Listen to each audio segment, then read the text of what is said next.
आपको बताना है यहाँ पर एयर है और यहाँ पे वाटर है, यानी कि आप इस वाटर को यहाँ पर देख सकते हैं, ठीक है। सो अब आपको ये बताना है कि इन दोनों में से, यानी कि एयर और वाटर, इन दोनों में से कौन कंपाउंड है? बताइए, इन दोनों में से कौन कंपाउंड है? क्या एयर कंपाउंड है? क्या वाटर कंपाउंड है?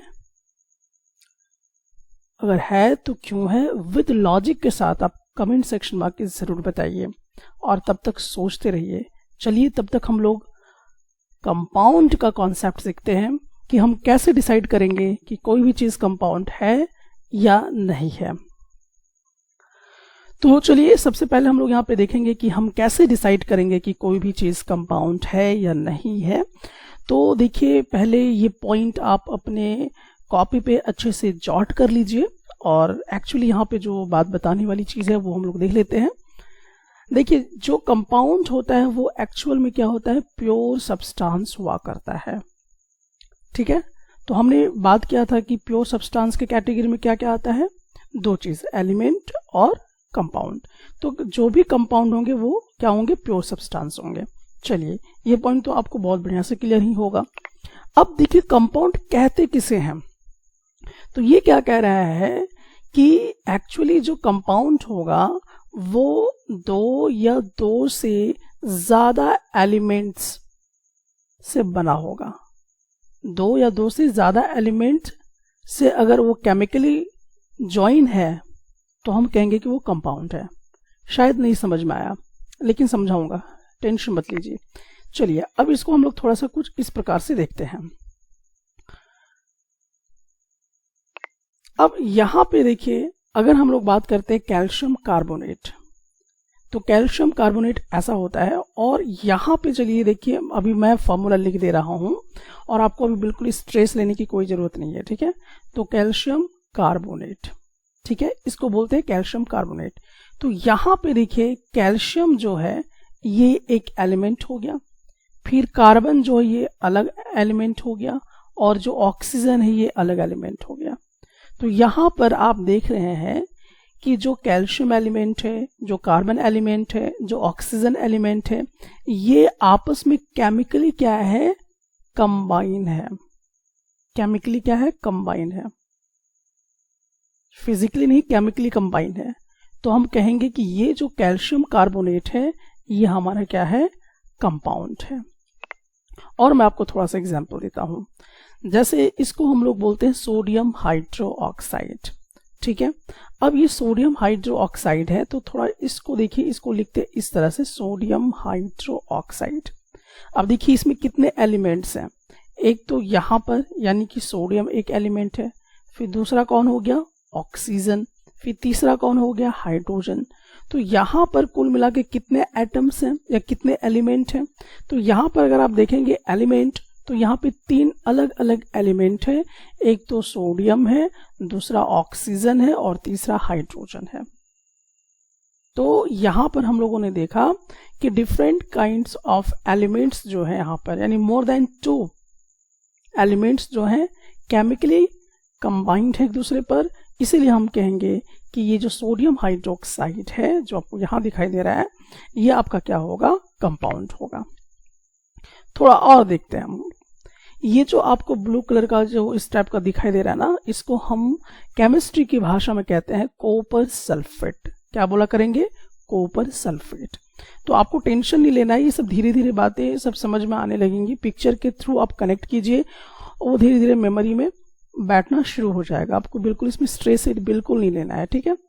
तो अब देखिए कॉपर सल्फेट यहाँ पर है, तो यहाँ पे कॉपर सल्फेट SO4। तो यहाँ पे कॉपर क्या हो गया? एक एलिमेंट हो गया। सल्फर क्या हो गया? ये दूसरा हो गया। और ऑक्सीजन भी एक अलग ढंग का एलिमेंट हो गया। तो हम लोगों ने देखा कि कॉपर है, प्लस में सल्फर एलिमेंट है, फिर ऑक्सीजन एलिमेंट है। तो यहाँ पर हम लोगों ने देखा कि ऑक्सीजन एलिमेंट है, सल्फर एलिमेंट है, कॉपर एलिमेंट है, और ये सब केमिकली एक दूसरे में अटैच्ड किया हुआ है।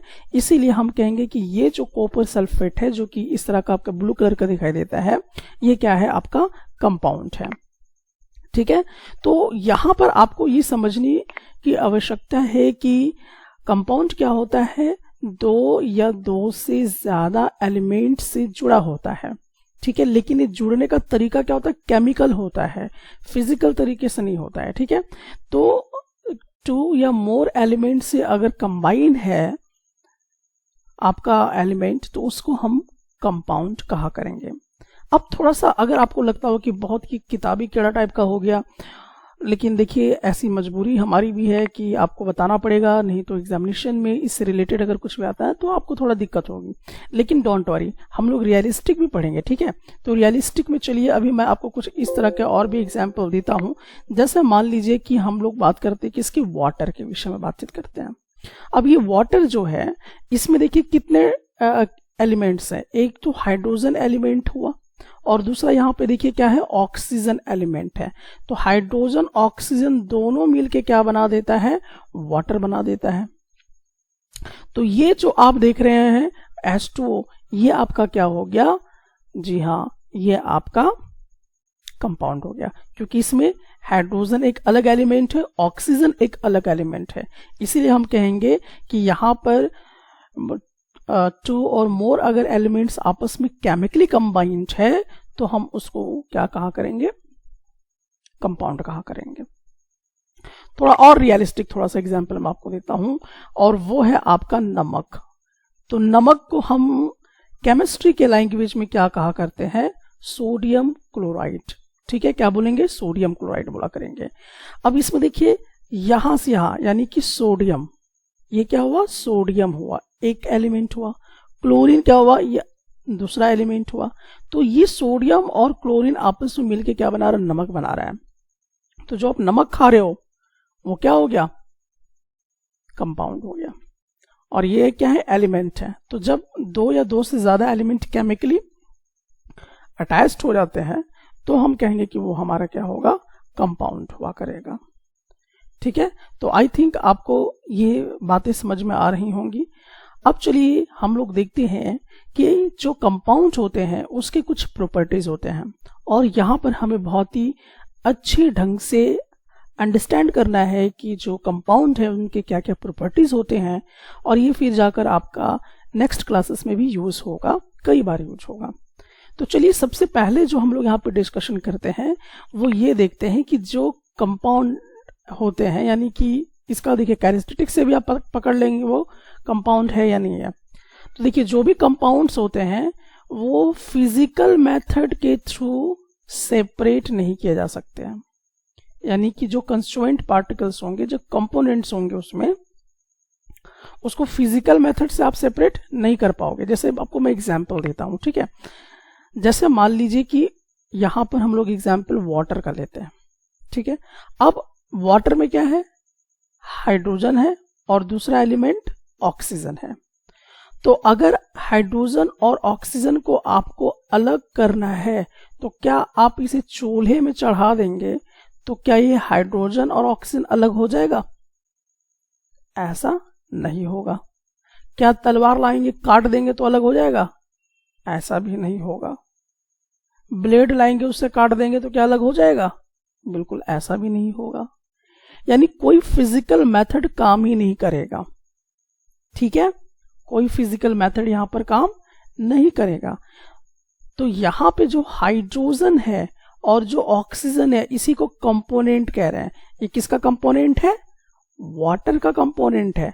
तो इसी में ये कहा जा रहा है कि जो भी कंपाउंड है, जैसे वाटर क्या हो गया, कंपाउंड हो गया, तो इसके जो कंपोनेंट है, कंपोनेंट मतलब हाइड्रोजन और ऑक्सीजन, इसके जो कंपोनेंट है या इसको कंस्टिट्यूएंट भी बोलते हैं हम लोग, तो ये जो कंपोनेंट है इसको आप फिजिकल मेथड से सेपरेट नहीं कर सकते हो। अगर आप उस किसी भी कंपाउंड्स के कंपोनेंट को फिजिकल मेथड से सेपरेट नहीं कर पा रहे हो तो ये क्लियर है कि वो क्या होगा, कंपाउंड होगा। चलिए थोड़ा सा और एग्जांपल देता हूं। जैसे अब मैं बात करता हूं सोडियम क्लोराइड की, यानी नमक की बात करता हूं। तो यहां पर बताइए ये तो एक कंपाउंड है, अब इसके कंपोनेंट बताइए। तो सोडियम क्लोराइड के कंपोनेंट क्या हुए, एक तो सोडियम हो गया, दूसरा क्या हो गया, क्लोरीन हो गया।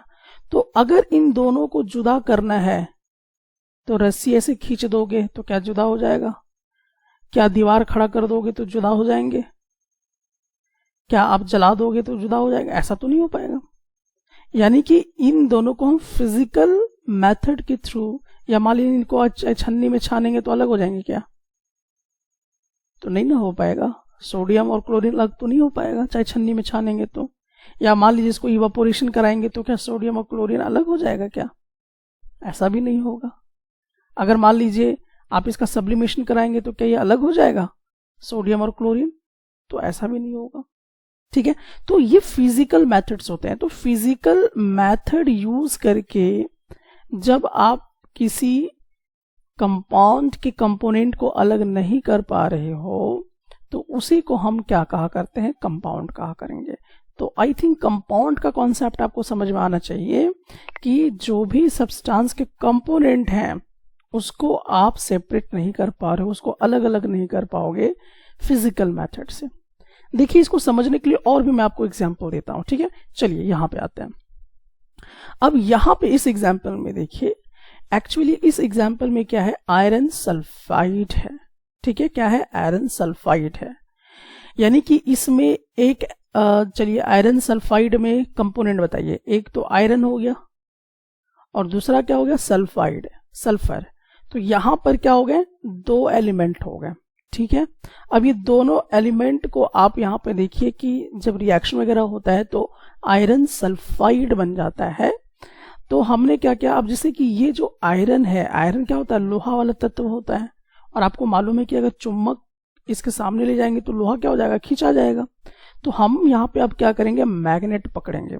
और मैग्नेट जब हम इसमें पकड़ेंगे तो अब यहाँ पे थोड़ा सा समझिएगा, इसमें आयरन भी है और सल्फर भी है।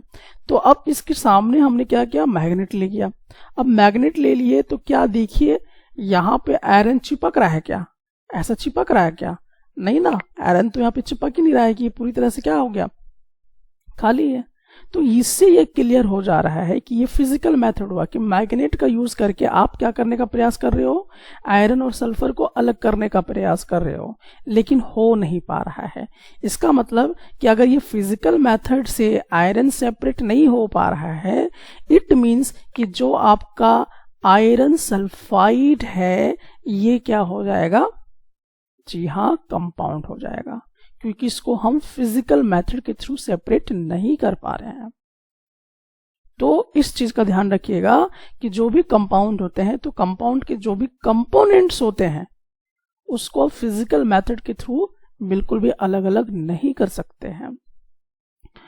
अब और भी कुछ एग्जाम्पल चलिए हम लोग यहाँ पे देखते हैं और समझने का प्रयास करते हैं।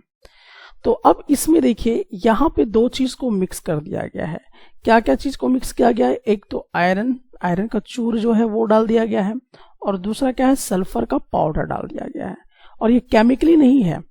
ठीक है, तो हमने क्या किया कि जो आयरन का बुरादा टाइप का होता है, आयरन का जो चूर होता है और जो सल्फर पाउडर, दोनों को आपस में मिक्स कर दिया।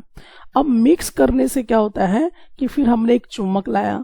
अब चुम्बक लाया तो आप देखिए कि जो आयरन का पार्ट होगा इसमें क्या होने लगा? चिपकने लगा। ध्यान दीजिएगा, यहां पे चिपक रहा है। तो क्या ये आपका जो यहां पे दिखाई दे रहा है सब्सटेंस, तो क्या ये कंपाउंड है? जवाब क्या होगा? नहीं है। क्यों? क्योंकि ये फिजिकल मेथड है। चुम्बक के थ्रू सेपरेट करना क्या हो गया? फिजिकल मेथड है। तो इसका यह मतलब हुआ कि जो इसमें आयरन है और जो सल्फर का पाउडर है वो केमिकली अटैच्ड नहीं है, ऐसी मिक्सचर बना हुआ है। इसीलिए क्या हो रहा है? ये सेपरेट हो जा रहा है। इट मीन्स कि ये आपका कंपाउंड नहीं है। अगर कंपाउंड होता तो फिजिकल मेथड से इसको आप सेपरेट नहीं कर पाते। अब जैसे इसको देखिए समझने के लिए यहां पर एग्जाम्पल को हम लोग लेते हैं। तो यहां पर देखिए हमने क्या किया कि केमिकल कंपाउंड हमने किया क्या किया? आयरन और सल्फाइड से बनाया है। आयरन और सल्फाइड का बनाया। ठीक है, ये केमिकली रिएक्ट हमने किया इन दोनों को।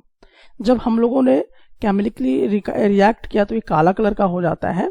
और इसमें दो चीजें हैं, एक तो क्या है? सल्फर है। एक क्या है? सल्फर है। और दूसरा हमारे पास क्या है? आयरन है। ठीक है, तो हमें तो मालूम है कि आयरन वाला पार्ट क्या होगा? चिपकेगा, ठीक है, किससे? चुम्बक से। तो क्या यहाँ पर देखिए चुम्बक तो रखा का रखा हुआ है, लेकिन क्या यहाँ पर कुछ भी चिपकता हुआ आपको दिखाई दे रहा है? इस चुम्बक में कुछ भी आपको चिपकते हुए दिखाई दे रहा है? तो जवाब क्या होगा कि आपको कुछ भी यहाँ पर चिपकते हुए दिखाई नहीं दे रहा है। इसका मतलब कि इसमें जो सल्फर है, इसमें जो आयरन है, ये केमिकली एक दूसरे से कंबाइंड है। यही कारण है कि ये फिजिकल मेथड के थ्रू, मैग्नेट लाकर फिजिकल मेथड के थ्रू ये सेपरेट आयरन नहीं हो पा रहा है। इट मीन्स कि ये वाला जो है ये क्या हो गया? कंपाउंड हो गया, जबकि यहाँ पर ये वाला बिना रिएक्ट किए अगर इसको मिक्स करते हैं तो ये सेपरेट हो रहा है। तो इसका मतलब ये वाला कंपाउंड नहीं है और ये वाला कंपाउंड है। तो आई थिंक आपको ये तमाम बातें जो है ये समझ में आ रही होंगी, ठीक है। तो हमने कैसे बनाया? देखिए, इसी आयरन और सल्फर को अभी तो बिना हीट उट किए हम लोग क्या किए थे, इसको मिक्स कर दिए थे। जैसे मान लीजिए एग्जांपल के तौर पे कि अगर हम लोग जैसे बालू ले लीजिए और कंकड़ ले लीजिए, दोनों को मिक्स कर दीजिए, ठीक है, तो उस टाइप का हमने किया है। लेकिन अब इसमें हमने क्या किया है कि कुछ रिएक्शन कराया है। जैसे इसमें क्या किया, हमने आयरन ले लिया और आयरन के बाद सल्फर का पाउडर ले लिया और दोनों को मिला के हिट कर दिया, ठीक है। एक बॉइलिंग ट्यूब में डाल के उसको हमने क्या किया, हिट करना शुरू किया। जब हिट करना शुरू किया तो रिएक्शन हो गया, और जब रिएक्शन हुआ तो एक केमिकल कंपाउंड जो है ये बन के आ गया। तो केमिकल कंपाउंड कैसा बन के आ गया? तो ये वाला केमिकल कंपाउंड बन के आया, ठीक है। पहले इसका केमिकल कंपाउंड नहीं बना था, उसके बाद यहाँ केमिकल कंपाउंड बना। तो ये वाला कंपाउंड हो जाएगा और ये वाला कंपाउंड नहीं होगा, इसको मिक्सचर हम कहा करेंगे, ठीक है। तो आई थिंक आपको ये शायद जो बात है वो समझ में आ गया होगा कि आखिरकार जो भी कंपाउंड्स होते हैं उसको आप फिजिकल मेथड के थ्रू सेपरेट तो कतई नहीं कर सकते हैं। अब अगला अगर हम लोग देखें कि जो भी कंपाउंड्स होते हैं उनकी प्रॉपर्टीज डिफरेंट हो जाया करती हैं। उनकी प्रॉपर्टी क्या हो जाया करती हैं? डिफरेंट हो जाया करती हैं। अब इस बात को समझने के लिए चलिए मैं आपको एक तर्क देता हूं। अब क्या तर्क है, चलिए इसको समझने का प्रयास करते हैं। तो चलिए यहां पे देखते हैं वाटर के विषय में, ठीक है। अब ध्यान से देखना, यहां पर ये क्या हो गया? वाटर। वाटर क्या है? कंपाउंड है, ऐसा लेके चल रहे हैं। अब इसमें कंपोनेंट कौन है? हाइड्रोजन, ठीक है। तो हाइड्रोजन एक कंपोनेंट हो गया। फिर दूसरा कंपोनेंट क्या है? ऑक्सीजन है, ठीक है। तो दो कंपोनेंट मिले हुए, मतलब कि हाइड्रोजन एक एलिमेंट है, ऑक्सीजन एक एलिमेंट है, दोनों आपस में केमिकली कंबाइंड होकर क्या बना दिया? पानी। तो ये पॉइंट क्या कहना चाह रहा है कि जो कंपाउंड है उसकी जो प्रॉपर्टी है और ये जो कंपोनेंट है इसकी जो प्रॉपर्टी है वो जमीन आसमान का फर्क है, यानी दोनों का बराबर नहीं है। चलिए देखते हैं। ये जो है ये पानी के रूप में आएगा तो क्या बनेगा? ये पानी के रूप में बन के क्या बनेगा? लिक्विड बनेगा। जबकि हाइड्रोजन क्या है? ये गैस है। फिर देखिए ऑक्सीजन क्या है? ये भी गैस है। तो देखिए इसका प्रॉपर्टी और इसका प्रॉपर्टी चेंज हुआ। कंपाउंड अगर इन्हीं चीजों से बनाना है, हाइड्रोजन ऑक्सीजन से ही हमने बनाया, लेकिन जब वो बन जाएगा केमिकली तो प्रॉपर्टी क्या हो जाएगा? चेंज हो जाएगा इसका। तो देखिए जब ये दोनों मिलकर पानी बना तो किस फॉर्म में आ गया? लिक्विड के फॉर्म में आ गया। किसके फॉर्म में आ गया? लिक्विड के फॉर्म में। जबकि इससे पहले किस फॉर्म में था? गैस के फॉर्म में था। और देखिए अब ये जो वाटर है ये क्या करता है? आग बुझाने का काम करता है। क्या करता है? आग बुझाने का काम करता है। जबकि ऑक्सीजन क्या करता है? आग जलाने का काम करता है। यानी कि ये सपोर्ट करता है कंबशन को, जबकि वाटर सपोर्ट नहीं करता है। तो प्रॉपर्टी चेंज हो रहा है कि नहीं हो रहा है? या आग जला सकता है, पानी आग जला नहीं सकता है, जबकि यही ऑक्सीजन यहां पर यूज हुआ है, लेकिन प्रॉपर्टी क्या हो जा रहा है? डिफरेंट हो जा रहा है। उसी प्रकार से और भी चीजें हम लोग देख सकते हैं। जैसे हाइड्रोजन को आप जला सकते हो, हाइड्रोजन को आप क्या कर सकते हो? बर्न कर सकते हो, इसको जला सकते हो हाइड्रोजन को। लेकिन पानी जलेगा क्या? पानी को अगर आप जलाने का प्रयास करोगे तो पानी नहीं जलेगा। तो यहां पर भी प्रॉपर्टी क्या हो गया? चेंज हो गया, जबकि यही हाइड्रोजन इसमें है, ठीक है। तो यहां पर हम लोग देख रहे हैं कि ये बर्न नहीं हो पा रहा है वाटर, जबकि हाइड्रोजन बर्न हो पा रहा है। तो आपको इतना सारा मैंने तर्क दिया कि जिस जिस कंपोनेंट से कंपाउंड बनता है, तो जब वो कंपाउंड बन जाएगा तो उसकी जो प्रॉपर्टी होगी वो डिफरेंट हो जाएगी, और जो उसके जो कंपोनेंट है उसके प्रॉपर्टीज जो है वो अलग रहेंगे। ऐसा नहीं है कि अगर ये गैस है ये गैस है तो दोनों मिलकर गैस ही बनाएगा, अगर ये जलता है तो वाटर भी जलेगा, ऐसा नहीं होगा। ऑक्सीजन क्या करता है, आग जलाने में मदद करता है, तो पानी भी आग जलाने में मदद करेगा, ऐसा नहीं होगा। बात समझ में आया? ये गैस है तो ये लिक्विड हो जा रहा है, ये जलता है हाइड्रोजन, ये जलता ही नहीं है वाटर। ऑक्सीजन कंबशन को सपोर्ट करता है, यानी आग को जलाने में मदद करता है, पानी आग को जलाने में मदद नहीं करता है। बॉइलिंग पॉइंट भी इसका क्या है, डिफरेंट है। जब ये पानी बन जाएगा तो 100 डिग्री सेल्सियस पे ही पानी क्या होगा, उबलेगा। ठीक है, तो इस प्रकार से हम लोग समझ चुके हैं कि बहरहाल ये समझ गए कि जो भी कंपाउंड्स होते हैं उनके जो प्रॉपर्टीज होते हैं वो क्या हुआ करते हैं, डिफरेंट होते हैं। किससे? एलिमेंट से। जिस एलिमेंट से वो बना होता है उससे क्या है, वो डिफरेंट हुआ करता है। अब चलिए, अब नेक्स्ट पॉइंट को हम लोग यहां पे देखते हैं कि देखिए, जब भी कंपाउंड की बात आती है, जैसे मान लिया आपको कंपाउंड बनाना है, ठीक है, तो या कंपाउंड के कंपोनेंट्स को अलग करने हैं, ठीक है, तो हमेशा क्या होता है कि या तो एनर्जी उसमें एब्जर्व हो जाएगी या तो एनर्जी उससे बाहर निकल जाएगी। एनर्जी किस रूप में? हीट के तौर पे नजर आएगा, इलेक्ट्रिसिटी के रूप में नजर आएगा, लाइट के रूप में आपको नजर आएगा। ठीक है, तो यहां पर हम लोग देख रहे हैं कि जब भी आप कंपाउंड बनाएंगे तो या तो हीट एब्जर्व हो जाएगी, यानी कि हीट को वो चूस लेगा, या तो हीट बाहर की तरफ फेंका जाएगा। तो ये किसका लक्षण है? कंपाउंड का। अगर ऐसा हो रहा है तो वो क्या हो गया?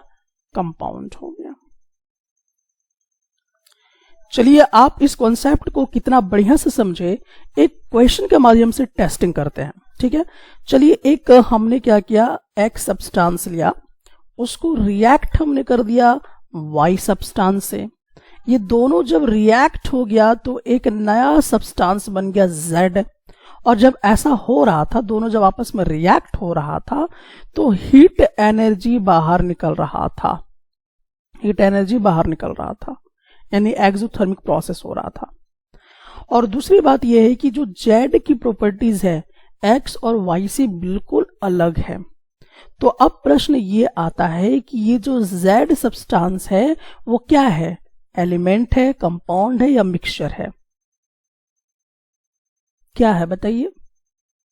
शायद आपने बता दिया होगा कि ये वाला जो जेड कंपाउंड है, ये जो सब्सटेंस है, ये क्या होगा? कंपाउंड होगा। क्यों होगा? क्योंकि आपने नोटिस किया कि जब ये दोनों आपस में रिएक्ट हो रहे थे एक्स और वाई, उस समय हीट एनर्जी क्या हो रही थी? बाहर निकल रहा था।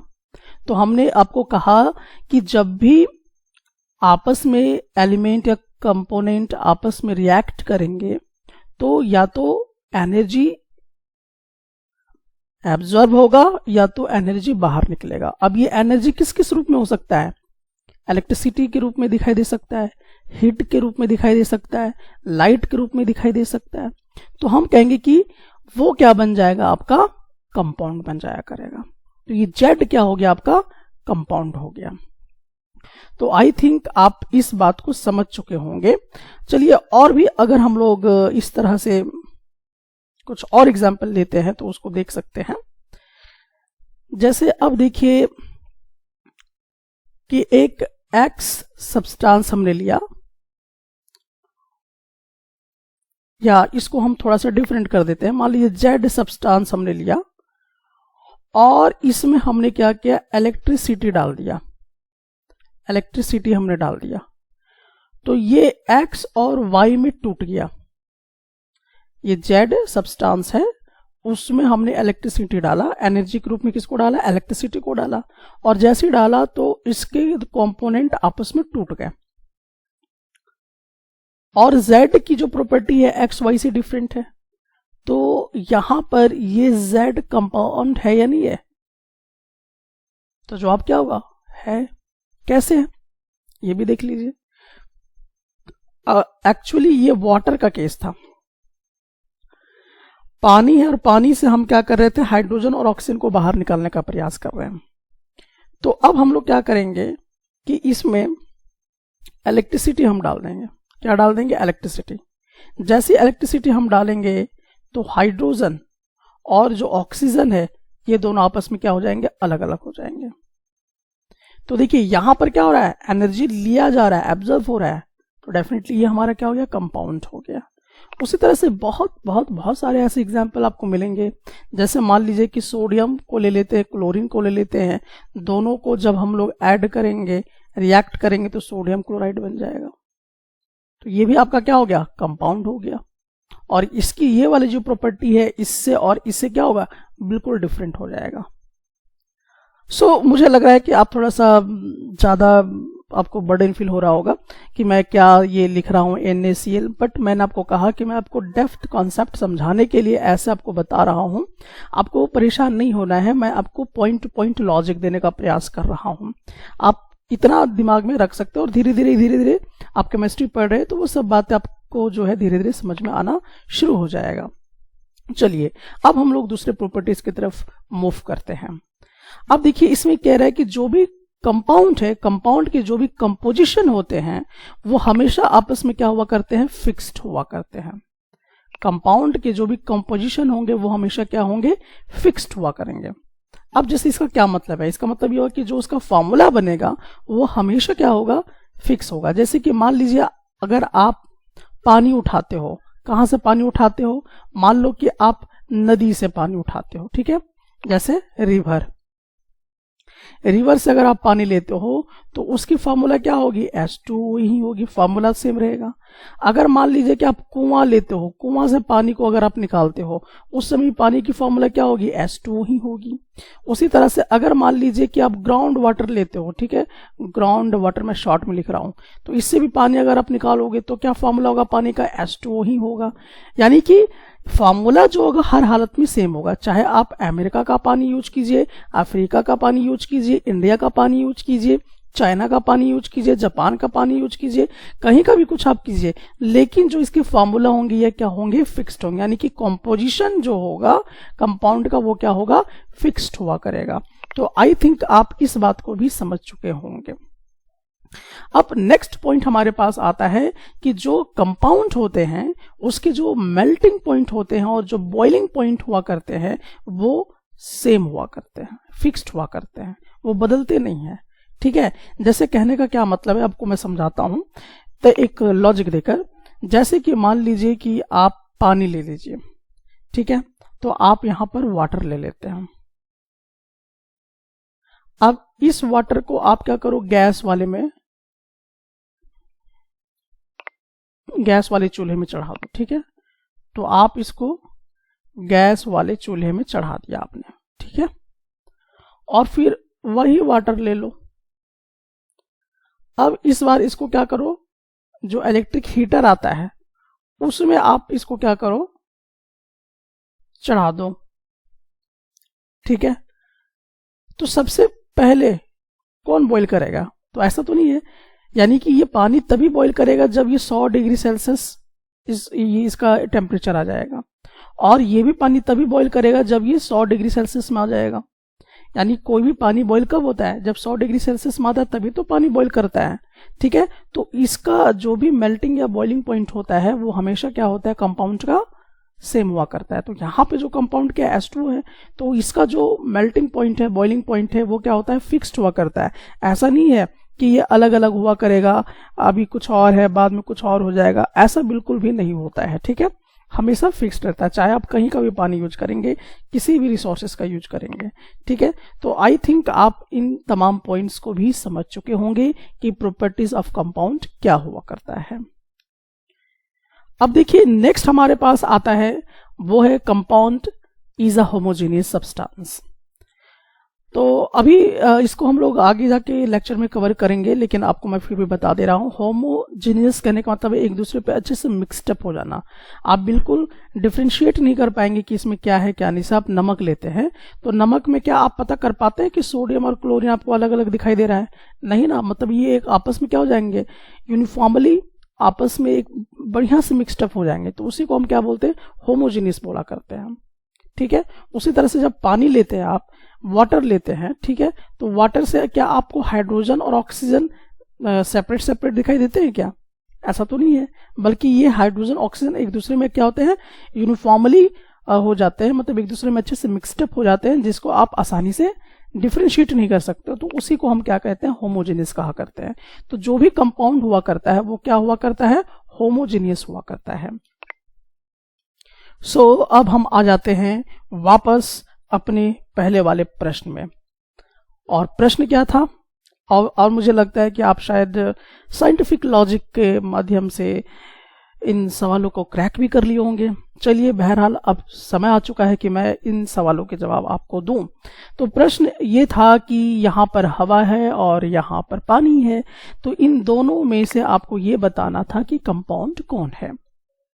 तो दरअसल मैं आपको बता दूं कि हवा जो है ये कंपाउंड नहीं है, बल्कि वाटर जो है ये कंपाउंड है। अब आपके मन में प्रश्न आएगा कि ऐसे कैसे हो गया। अगर आपने साइंटिफिकली इसका वजह ढूंढा होगा तो आई थिंक आप करेक्ट होंगे। तो आप कैसे देख सकते हो इसको? तो आपने कहा होगा कि भाई ये जो वाटर है इसका एक फिक्स्ड फार्मूला है H2O। इसमें दो एलिमेंट है, दो कंपोनेंट है, एक हाइड्रोजन है और दूसरा जो हमारा है कंपोनेंट वो है क्या चीज, ऑक्सीजन है। तो ये दोनों आपस में केमिकली अटैच्ड है, क्योंकि आप चुम्बक लाकर हाइड्रोजन ऑक्सीजन को अलग नहीं कर सकते हो। चाहे छन्नी इस्तेमाल करके आप हाइड्रोजन ऑक्सीजन को अलग नहीं कर सकते हो। इवापोरेशन करके भी आप इसको धूप में रख दोगे तो हाइड्रोजन ऑक्सीजन को अलग नहीं कर सकते हो, और आप देख भी नहीं पाओगे कि हाइड्रोजन कहाँ है ऑक्सीजन कहाँ है जब पानी आप लोगे तो मतलब कि सारा प्रॉपर्टी ये लागू कर रहा है। इसलिए हम कहेंगे कि ये जो है ये आपका क्या होता है, कंपाउंड है वाटर। जबकि एयर के विषय में अगर हम लोग बातचीत करते हैं तो एयर के विषय में क्या है, देखिए एयर में ऑक्सीजन भी है, एयर में हाइड्रोजन भी है, नाइट्रोजन भी है, आर्गन गैस भी है, कार्बन डाइऑक्साइड भी है, कार्बन मोनोऑक्साइड भी है। तमाम तरह के इसमें गैस भरे हुए हैं और इसी को हम क्या कहा करते हैं, एयर कहा करते हैं। तो हम नेचर से क्या कर सकते हैं, ऑक्सीजन को अलग कर सकते हैं, तभी तो आप जिंदा हैं। ऐसा थोड़ी कि आप सब कुछ ले रहे हैं। Hydrogen, nitrogen, argon, carbon monoxide, carbon dioxide सब अपने पेट में थोड़ी डाल रहे हैं आप, अपने लंग्स में तो नहीं डाल रहे हैं, सेपरेट कर रहे हैं आप। ठीक है। तो यहां पर ये क्या है, इसको इजीली हम लोग सेपरेट कर सकते हैं। ठीक है, हाइड्रोजन को भी सेपरेट, और ये केमिकली एक दूसरे में नहीं है अटैच्ड, केमिकली एक दूसरे में नहीं है, वो तैर रहे एक साथ मिलके। ठीक है, तो इनको हम क्या कर सकते हैं, अलग अलग सेपरेट कर सकते हैं एयर को। ये केमिकली अटैच्ड बिल्कुल भी नहीं है, इसलिए हम इस तर्क पे कहेंगे कि एयर जो है ये कंपाउंड के कैटेगरी में नहीं आता है। सो साइंटिफिक लॉजिक अगर हम लोग लगाते हैं तो यही हम देख पाते हैं कि एयर जो है इसके जो कंस्टिट्यूएंट हैं, यानी component oxygen, hydrogen, nitrogen, argon, carbon dioxide, carbon monoxide, इसको हम क्या कर सकते हैं, सेपरेट कर सकते हैं। फिजिकल प्रोसेस के थ्रू हम इसको क्या कर सकते हैं, सेपरेट कर सकते हैं। साथ ही साथ एयर का जो प्रॉपर्टी है वो डिफरेंट नहीं होता है। ठीक है, जैसे इसको समझने के लिए हम लोग चलिए कुछ समझते हैं। जैसे ऑक्सीजन क्या करता है, आग जलाने में काम आता है, तो हवा भी क्या होता है, आग जलाने के काम में आता है, आग को सपोर्ट करता है। तो प्रॉपर्टी डिफरेंट होना चाहिए था ना, लेकिन प्रॉपर्टी क्या है, सेम है। ऑक्सीजन भी आग जलाता है और पूरा हवा भी मिलकर आग जला रहा है। ठीक है, कंबशन को क्या कर रहा है, सपोर्ट कर रहा है। उसी तरह से देखिए कि जो कार्बन डाइऑक्साइड है, कार्बन डाइऑक्साइड जो गैस है, अगर आप इसको चुनना वाला पानी से पास कराएंगे तो ये क्या हो जाएगा, लाइम वाटर जो है अगर आप यूज करेंगे तो मिल्की हो जाएगा, पूरा दूध के जैसा हो जाएगा वो। लेकिन अब हम लोग यहाँ पे देखेंगे कि अगर आप हवा को भी पास कराते हो किसमें, लाइम वाटर में, चुनना वाला पानी में, तो वो भी क्या हो जाएगा, मिल्की हो जाएगा। धीरे धीरे। तो यहाँ पर इसका जो कार्बन डाइऑक्साइड की प्रॉपर्टी है और जो एयर की प्रॉपर्टी वो डिफरेंट नहीं हो पा रहा है, वो सेम है। जबकि कंपाउंड में क्या मैंने बताया था कि जो कंपोनेंट होंगे उसकी प्रॉपर्टी और जो कंपाउंड बना होगा उसकी प्रॉपर्टी डिफरेंसेस हो जाएंगे। जैसे कि मैंने आपको एग्जांपल दिया था किस किस चीज में, वाटर वाले केसेस में आपको मैंने दिया हुआ था। और भी देखिए क्या हो सकता है, इसमें जब भी एयर होता है, ठीक है, तो ना ही हीट एनर्जी इसमें लगता है।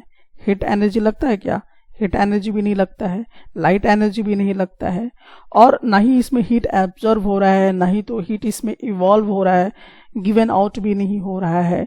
ठीक है, तो यहाँ पर हम देख रहे हैं कि जब ऑक्सीजन मिला, हाइड्रोजन मिला, नाइट्रोजन मिला, आर्गन मिला, कार्बन डाइऑक्साइड मिला, कार्बन मोनोऑक्साइड मिला, ये सब गैसेस जब आपस में मिल जाती हैं तो ना ही तो हीट एनर्जी बाहर निकल रही है और ना हीट एनर्जी हमको देनी पड़ रही है। सो इस तर्क से हम देखेंगे कि जो एयर है वो क्या हो जा रहा है, कंपाउंड का लक्षण बिल्कुल भी नहीं बता रहा है।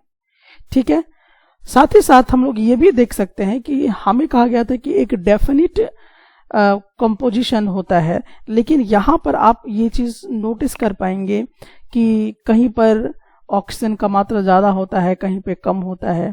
ठीक है, तो इस तरह से हम देखेंगे एक डेफिनिट फार्मूला भी आप एयर का नहीं बना पाओगे। ठीक है, एक डेफिनिट इसका रेशियो भी नहीं ला पाओगे। तो इन तमाम चीजों से हम लोग देखते हैं कि जो एयर है बिल्कुल भी सेटिस्फाई नहीं कर पाता है, किसके कंपैरिजन में, कंपाउंड के जितने भी लक्षण हैं उसके कैटेगरी में बिल्कुल भी नहीं आ पाता है। इसलिए हम कहेंगे कि एयर जो है ये कंपाउंड नहीं है।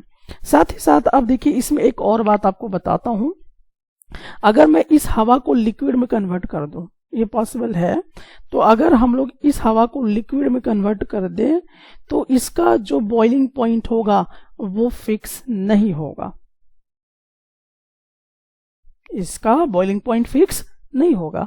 जबकि हमने कंपाउंड के प्रॉपर्टी में देखा कि अगर कोई चीज कंपाउंड है तो उसकी मेल्टिंग पॉइंट, उसकी बॉइलिंग पॉइंट क्या होगी, फिक्स रहती है। जैसे कि मैंने आपको पानी का एग्जांपल दिया कि पानी हमेशा 100 डिग्री सेल्सियस में ही उबलेगा। ठीक है, तो यहां पर एयर जो है इसका कोई फिक्स्ड बॉइलिंग पॉइंट या मेल्टिंग पॉइंट नहीं है, इसलिए ये कंपाउंड के प्रॉपर्टी से बिल्कुल मैच नहीं करता है। इसलिए हम कहेंगे कि ये जो एयर है ये किसी भी तरह से आपका कंपाउंड नहीं है। हाँ, वाटर सारे कंडीशन फॉलो कर रहा है, इसीलिए हम कहेंगे कि वाटर क्या है, कंपाउंड है। सो माय डियर फ्रेंड, आप समझ चुके होंगे कि कंपाउंड आखिरकार है क्या, और इसके बाद भी अगर आपको दिक्कत हुई है तो प्लीज आप मुझे कमेंट सेक्शन में आगे जरूर बताइए। मैं कोशिश करूंगा कि मैं इसे और भी आसान से आसान भाषा में आप तक प्रस्तुत करूं।